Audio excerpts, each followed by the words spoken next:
Hello and welcome to a new episode. It's 6 a.m. here at Racer State Park, and I'm headed down to Puyallup to pick up my bus. It's been in the mechanic shop for actually the last 3 weeks.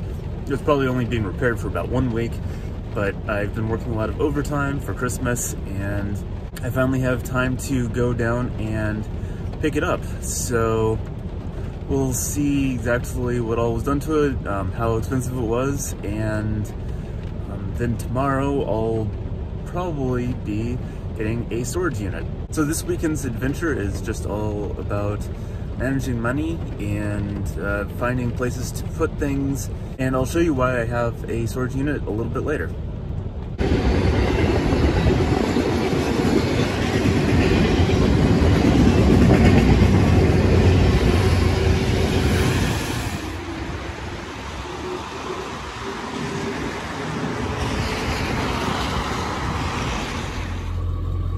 Well, I just got the bus back from the shop. As you can hear, it's running.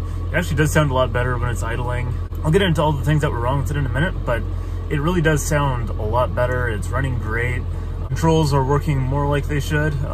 Still a couple little issues I need to sort out, but this bus is basically ready to go. There's always going to be problems. It's just the way it is with any complex mechanical device. And so it should be ready for a trip up to Skagit County here in a week maybe. So I'm really happy with the job they did. It came in under budget as well, so that is great news, and I just look forward to getting this out on the road and actually using it. So one of the main problems that I wanted them to look at was, as you can see, when I turn on my windshield wipers here, nothing happens. Well, actually a little bit more happens than it used to. But yeah, so that's not working right. And for some reason, this switch here turns the windshield wipers on high, and as you can see, they're not quite adjusted right. So that's still a problem I'm gonna have to sort out, but everything else works great. I will need to do some transmission maintenance next time I take it in for an oil change, but you know, that's not too bad. One of the other things that I've been having problems with is the door not quite shutting all the way. And it was doing it again just now, and so I was messing around with it, trying to get the door to open and shut all the way. Part of it is just that it hasn't been run too much, so it probably just needs to be lubricated and cleaned out and stuff like that. But it still wasn't shutting all the way, even though the mechanism here was at the end of the stop. So as you can see, this lever here controls the arm, and it's in the fully retracted position, and unfortunately these pins weren't completely seated in the emergency exit slot. This lever was partly pulled, and so the door couldn't open, or the door couldn't shut all the way. So I'm going to try to fix that right now, actually, and we'll see if it works. Okay, so now it's seated properly. It's latched as hard as it can, so we'll see if it closes now.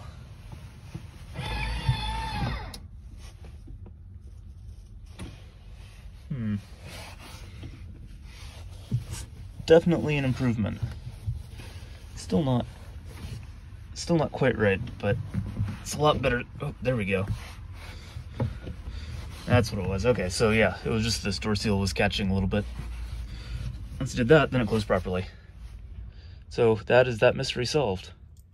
So I just wanted to go over how much it costs to actually buy this bus and get it functional again. So there's always going to be ongoing repairs and everything, but to get it back on the road and running, first off, the cost to buy it was about $4,000, and then it was another about $350 in taxes and registration, which probably seems high to a lot of people, but I am currently living in Seattle technically, and the taxes there are extremely high on car tabs. So it is what it is. Insurance started off being $100 a month, which seemed really high to me. But then for some reason they ended up redoing the policy, and it ended up being like $15 a month.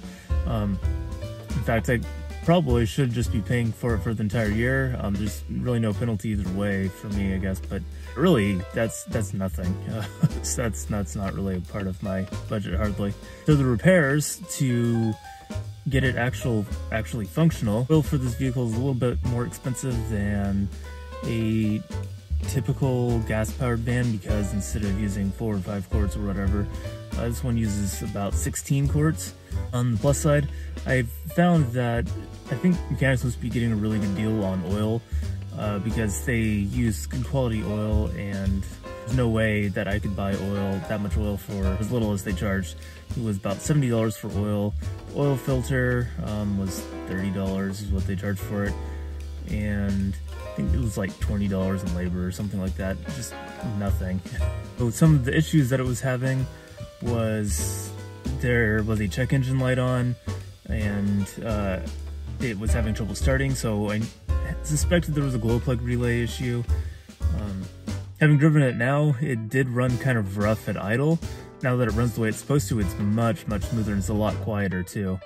So it turned out that the injection control pressure sensor, ICP sensor, was bad, and these parts are super cheap. The ICP sensor was $164. Diagnosing it cost a bit of money because there were a bunch of wiring issues around the steering column, which I'll get to in a second, and so actually replacing it cost about $100.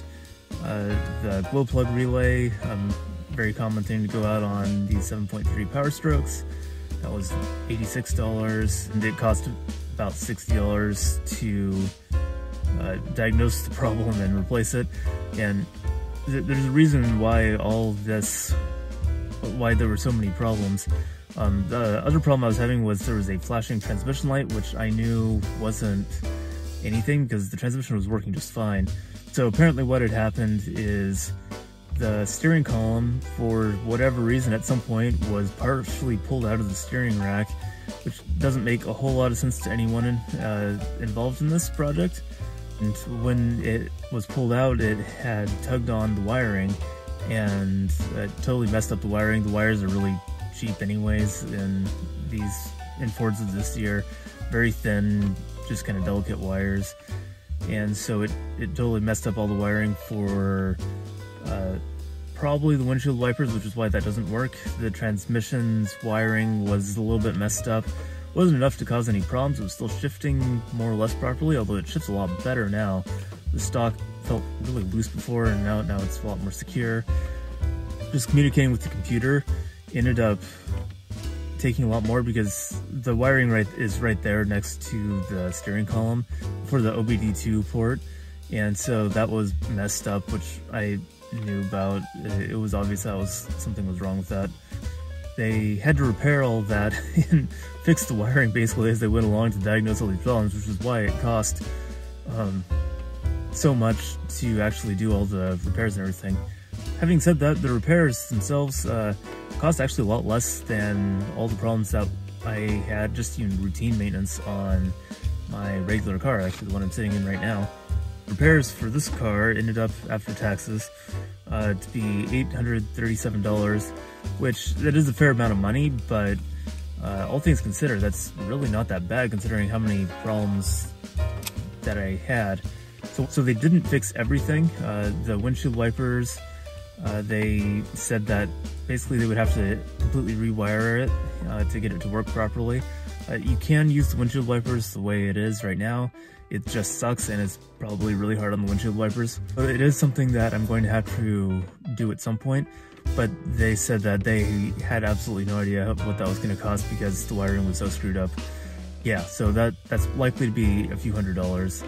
And they did say that the transmission, next time I get an oil change, it's starting to seep a little bit of fluid, and they said the fluid's getting a little bit on the old side, so it's probably about time for some transmission maintenance, just some routine fluid change stuff, and they can take care of the seal at the same time.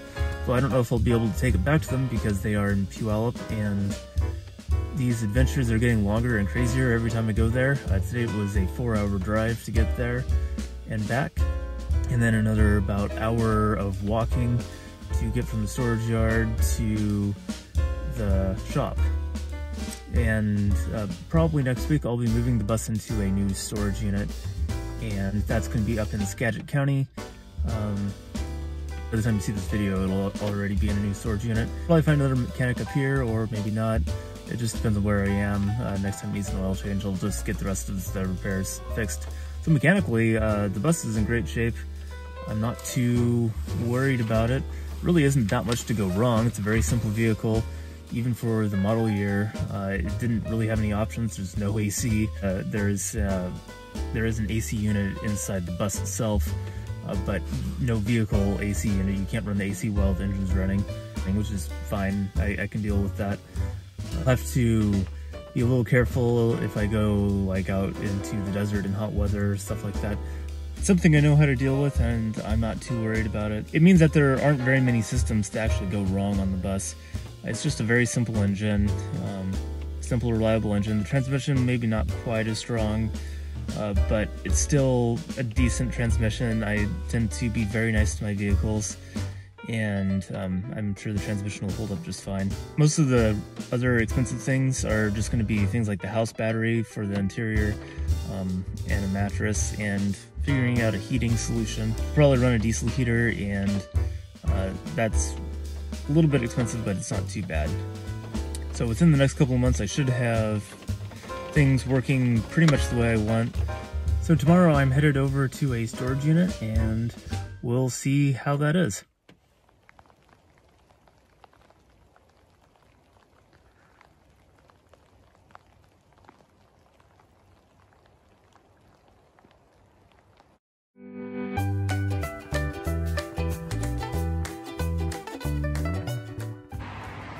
So I'm here in this new storage unit that I got. As you can see, it's huge. It's, I believe, 12 by 40, and I think it has 13-foot ceilings. And I'm not going to be using this on my own. I actually am splitting this with my dad. We built a sailboat together when I was in high school and early college. So that's going to go in here. My RV is going to go in here, and there's a couple other miscellaneous things, but between those two, that ends up actually taking up most of the space, just the sailboat and the RV. Also, my kayaks should have plenty of room to just kind of hang out against the wall over there. So this storage unit is a little bit out in the middle of nowhere, but that's basically what you have to do to get any good rates. It's a small family-run operation, and I always like spreading those over the big public storage places like Public Storage, and also you tend to get a lot better deals. And in case you're wondering how I found this, I searched through Sparefoot. I'll put a link down in the description below in case you are interested in looking for a storage unit and getting a really good deal. They tend to have most of the smaller storage units in the area, the family-run operations, and I've used them in the past for other storage spaces, and it's always been a really great deal, and so I highly recommend it. So this storage unit is set up pretty much exactly how I need. As you can see, there's a giant light up there, which lights up the space. A lot of storage units don't even have lights, or pretty minimal lighting, so that's good. It's a metal building, so no one's likely to burn it down. Lights on a timer, and as you can see, it's just a standard RV power hookup there. So I'll get a cable for my bus, and then I can get it all hooked up. And then once I get the bus hooked up, I can get some tools hooked up and other things, so that I can get working on the little projects that need to be finished. Well, that's pretty much it for me this weekend. Renting out that storage unit took up pretty much all my funds until I get paid again next week. So I can't really go much of anywhere. I just went up into the mountains just a little bit further to Baker Lake, and so I'll hang out here for a while. I can't really do any hiking today, but maybe I'll do a little bit of hiking tomorrow, I don't know. But I'm pretty much out of money, so I'll be pretty much broke until my dad pays for his half of the rent for the storage unit, so that shouldn't take too long though. So that's pretty much it until next week. Next week I should be heading down to the bus somehow and picking it up and bringing it up to the storage unit. I don't know exactly how that's going to happen, but it's likely to be a very long and interesting adventure. So thank you for watching. Remember to like, subscribe. I think I'm up to almost 50 viewers now, so that's awesome. Thank you all so much for watching, and I'll see you on the next video.